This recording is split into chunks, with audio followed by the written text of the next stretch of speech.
love to know how COVID impacted y'all on a personal level, like your mindset and your psyche at that time. Because like I said, Bree had a Nike ad about to come out, married, gym just opened up. She's on Good Morning America. Who the tall, beautiful black woman you was talking to? What's her name? Roberts. Robin Roberts. like for me, I love a good storytelling. Yeah, like Bree was talking to Robin Roberts. I'm like, fam, like 2020 is about to be amazing. And then the next thing you know, like I came by one day, I was in the gym like, yo, Bree, I'm taking classes. I mean, outside of all of that, I got married, like you said, right, and I got pregnant. Baby, yep. Which was not planned, right? Like I was just being a newlywed, and boom. So like, he wasn't a COVID baby. He was just like, this happened during COVID. Right. So like, February 14th, I left my career. March 15th is the last day that Spike Spin was open. Right. March 27th, I find out I'm pregnant. So to say that like,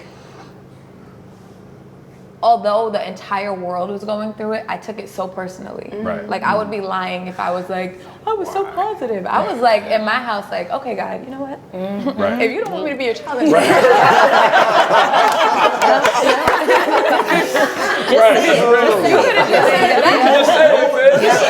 we didn't need to go right here. We could have done this a different way, you know?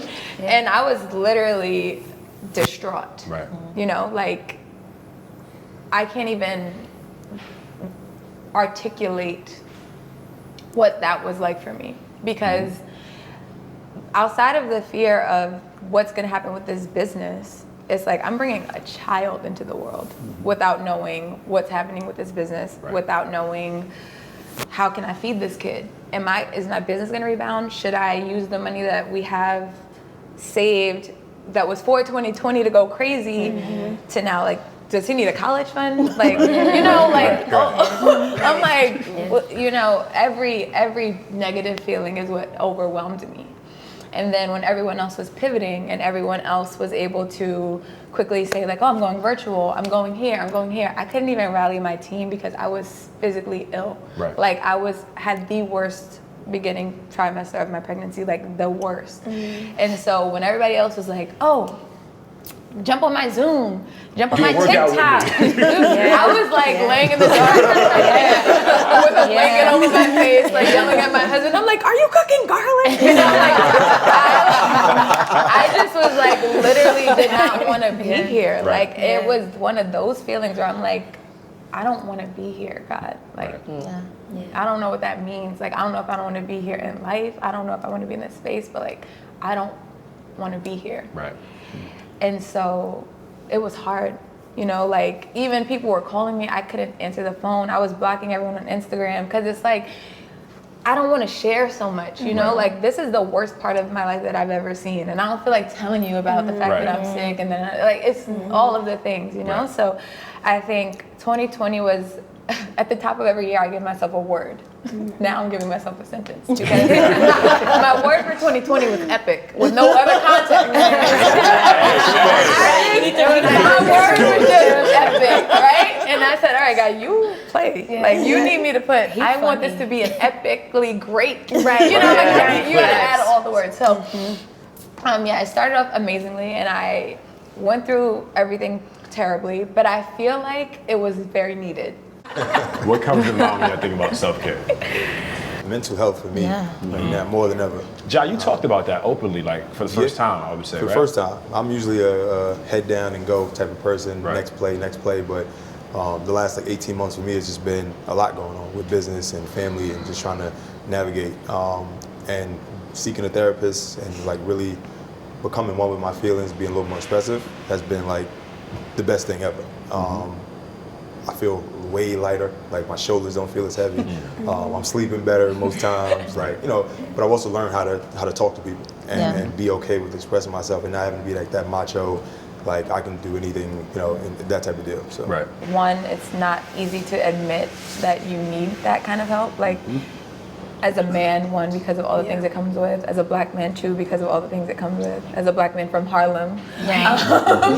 So it's like layers on layers, but even me as a woman, I feel the same, that like mental health, especially in this world that we live in as entrepreneurs, everybody's always looking at us.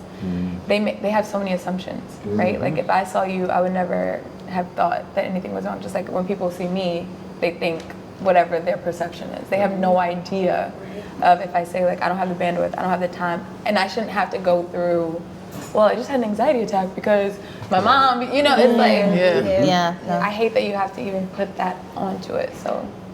Failure.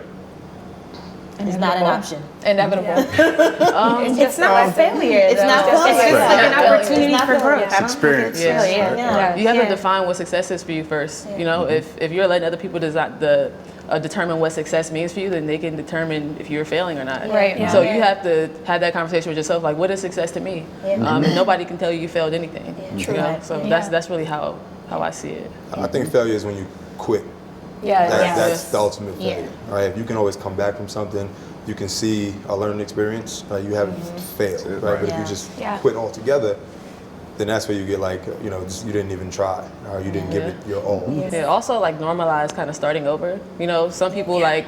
It's not failing. Sometimes it is time for new lanes. Sometimes it's time for a new recipe. It's time for you to put some different kind of sauce on it. Right. You know, you can't approach things the same way you did before. And that's why I think like every word, I'm a words person, and I like when I hear failure, I hear inevitable, but I don't look at it in a negative way, right? So like there are times where you have to fail at something. Like to go through life thinking that everything you do is a win and success is not real. Like sometimes you fail. Like that wasn't it. But it's just like, it's also like, you know, like if I didn't pass a class, it's like, no, it's not that I didn't try, it's that I failed. And so the missteps for me are literally just like not being a businesswoman. Right.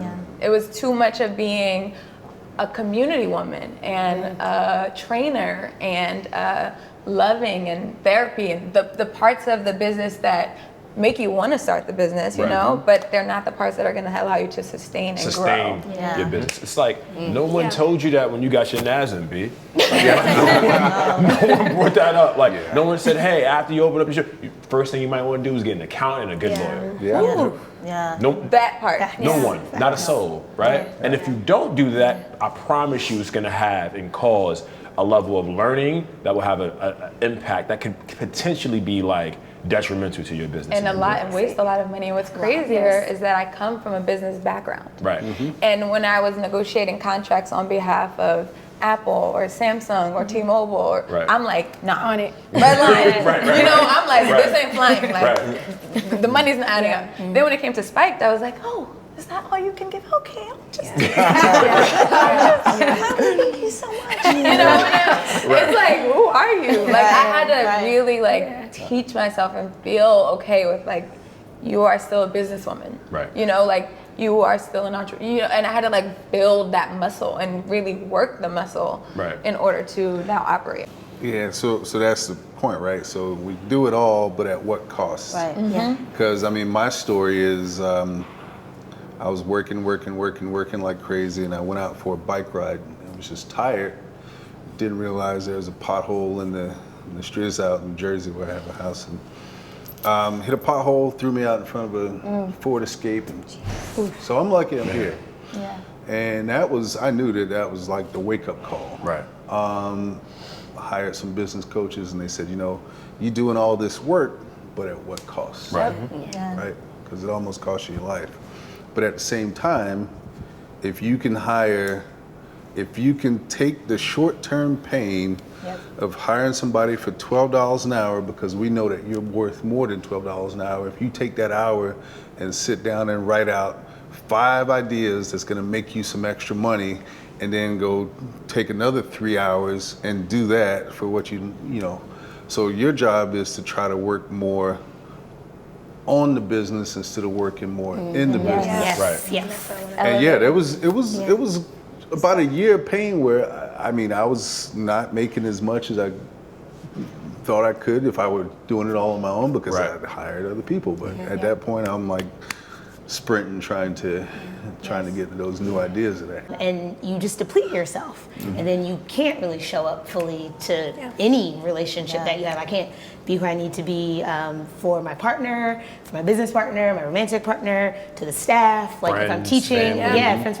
I can't. I'm like half of or pieces of me all the time. So that was my first misstep. But the one thing that I was clear on is like, creating like a business hiring plan. So I'm like, okay, I do this for other people, I could do this for myself. So like, what are the things that like would bring the most value first? And that's how we started attacking it. So our operations person, that was the first thing. I was like, I spend so much time in the email, answering this, doing that. Like, it's like, imagine if you just had someone who can like take care of those things, surface the most important ones, how much more of my time that I'm able to get back. Right. And so the real value there was like, for me realizing like, okay, in the business, on the business, when I'm able to do more strategy thinking, now I can grow the business, right? But when I'm in the weeds of things, I'm just sitting here trying to post on Instagram, like, what's that about to do for me? You know, like, what's that doing for us right now? Coming from corporate and kind of transitioning into this fitness space, I loved working out. I knew fitness. I wasn't in the fitness industry. I have the fitness business, and I wasn't a trainer, same as you, before I opened BOOMBOX. And so I was like, I don't know how to find a marketing person that can help me understand this industry, or I don't know how to, like, trying to teach myself how to program or to train other trainers. I'm trying to train myself, and trying to figure this thing out. And then the same thing though, I kept telling my partner, I was like, I don't want to be an under the hood mechanic. Like, I want to own this business. And the longer you spend time under the hood, you're not really seeing what's happening at the top. And it was really just even trying to find a network, which like, even thank God for Fit for Us, because it was like, oh, now I can call somebody and say I'm having an issue with this thing, because I could just call other CPAs at some point. I didn't have text questions. I could figure that out on my own. But I was just like, but this other thing, this whole other industry, like, I'm learning, and I don't know where to go to find the people that I need to, help me understand marketing, help me understand programming, help me understand how to do this thing on the other side. And so I think that's what I struggled with.